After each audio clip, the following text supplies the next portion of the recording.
Hi, இன்றைக்கி நம்ம வெனஸ்டேயோட mini vlog பார்க்கலாம். நான் நைட் ஷிஃப்ட் முடிச்சுட்டு வெனஸ்டே மார்னிங் தான் வீட்டுக்கு வந்தேன். சரி கோயிலுக்கு போகலான்னு சொல்லிட்டு ஸ்ரீலாஞ்சி விநாயகர் கோயிலுக்கு கிளம்பிட்டோம். அங்கே போயிட்டு அர்ச்சனையெல்லாம் பண்ணிவிட்டு சாமியெல்லாம் நல்லபடியாக கும்பிட்டுட்டு பிரசாதமும் சாப்பிட்டுட்டு வெளியே வந்து அப்பா அம்மா கூட ஃபோட்டோஸ் எல்லாம் எடுத்துகிட்டு வீட்டுக்கு வந்து நான் தூங்கிட்டேன். எங்கள் அம்மா வந்து பிசிபலாபாத் செஞ்சுருந்தாங்க, சிம்பிளாக தான் செஞ்சுருந்தாங்க. ஸோ எல்லோரும் சாப்பிட கூப்பிட்டாங்க, நான் தூங்கிட்டு இருந்ததுனால விட்டுட்டாங்க. ஸோ அதுக்கப்புறம் எழுந்திரிச்சு நான் சாப்பிட்டேன். அப்புறம் சாய் கூட கொஞ்சம் டைம் ஸ்பெண்ட் பண்ணிவிட்டு எனக்கு பாலிகிளினிக்கில் ஒரு வேலை இருந்ததுனால அங்கே கிளம்பி போயிட்டேன்.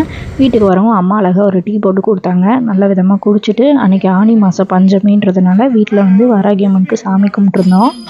ரொம்ப சிம்பிளான பூஜை. என்கிட்ட வராகி அம்மன் படம் தான் இருக்குது. அதை நல்லா சுத்தம் பண்ணிவிட்டு சாமிக்கு நல்ல ஒரு அரளிப்பூ மாலையெல்லாம் போட்டுட்டு பால் வச்சு நெய்வேத்தியம் பண்ணி நல்லா சாமி கும்பிட்டாச்சு. டின்னருக்கு வந்து இன்றைக்கி பீட்ரூட் பூரியும் உருளைக்கிழங்கே இல்லாத ஒரு பூரி மசாலா தான் ரெடி பண்ணியிருந்தோம்.